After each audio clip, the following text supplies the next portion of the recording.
students, welcome to Vidya Mirad. So today I have come with a factor theorem, which is the third video on the polynomial. Based on this there will be a couple of questions, so you must watch the video till the end to solve those. Just a brief about the various videos about this. Now part 1 about the zeros of the polynomial and part 2 remainder theorem have already been uploaded. You must go through that. And the next video will be again on the factor theorem about the two other types or methods how we can solve the questions. And fifth and sixth will be about the algebraic identities. Now this is some important questions as per the examination point of view which you will observe. So to understand this and solve this, you must go through the concept very carefully till the end so that you are able to solve this. Now to begin with, what is factor theorem? Now here you have a polynomial and you will be given one expression like x plus 1 or x plus 2 and will be asked whether that is a factor or not.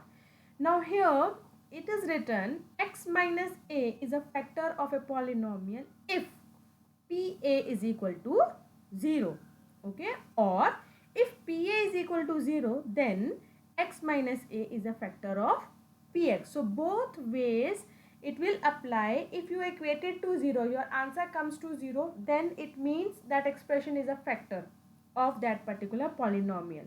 But if you will equate pa is equal to 0, then it is, then x minus a, your divisor, or your, you can say, the expression that will be treated as a factor of the polynomial. You will understand this with the help of certain examples. Now let us consider this. You are asked x plus 1 is a factor of this polynomial. Now I said that how will I determine this? First, x plus 1 equal to 0 and find the value of x, that is minus 1. Now put this minus 1 in this polynomial. If your answer comes to 0, it means x plus 1 is a factor. If it doesn't come to 0, then it is not a factor. Now let us see whether it is a factor or not a factor. Now see, let px is equal to this following expression and put minus 1 in place of x.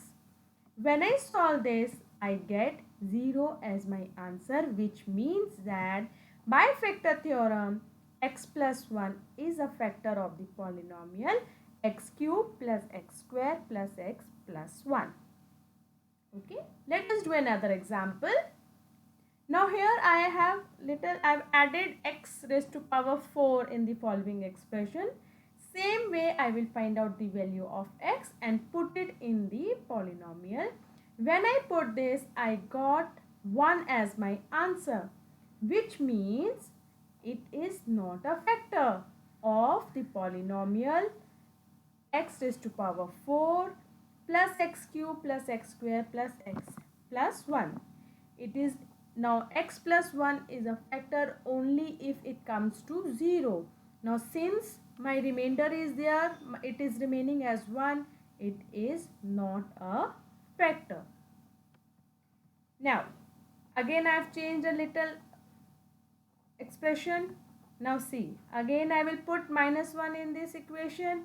Here also I am getting 1 as my answer, which clearly means x plus 1 is not a factor of the polynomial. Now another, if you look at the yellow box, a similar question I have written over here for your practice. Just find out whether it is a factor or not, and you must have written the answer also for your reference. Next type of question is determine whether gx is a factor of px. Now what is px and gx? It is same thing, just they have given the name of the expressions. Okay, px is your polynomial and gx whether that is a factor x plus 1 or not. I will find out x is equal to minus 1, put the value of minus 1 in place of x. So here I am getting 0. So what will I say? Yes, by factor theorem, gx is a factor of px, or can also say x plus 1 is a factor of 2x cube plus x square minus 2x minus 1. Another similar example, here I have taken gx as x minus 3. So x is equal to 3. Put 3 in place of x and try to solve it. Still you are getting 0. So I can simply say that x minus 3 is a factor of the polynomial. Now here there is a similar question for your practice. Just find out, and for your reference the answer is also there for your practice. Now another type of question is find the value of k if gx is a factor of px.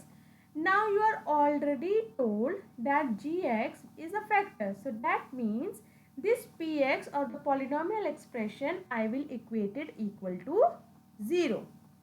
Now let us see how we will solve this. Now here x minus 1 is equal to 1. I will put 1 in place of x and I will get the value of k like this. Now the polynomial px I will equate it to 0. I have told you in the beginning that if your gx or x minus a is a factor, then you can equate it equal to 0. So when it is equal to 0, I can easily find out the value of k by putting the value of x in the expression. So my answer comes to root 2 minus 1. Okay. Another similar example. Now I have here polynomial again in a form of a k. I have to find out the value of k.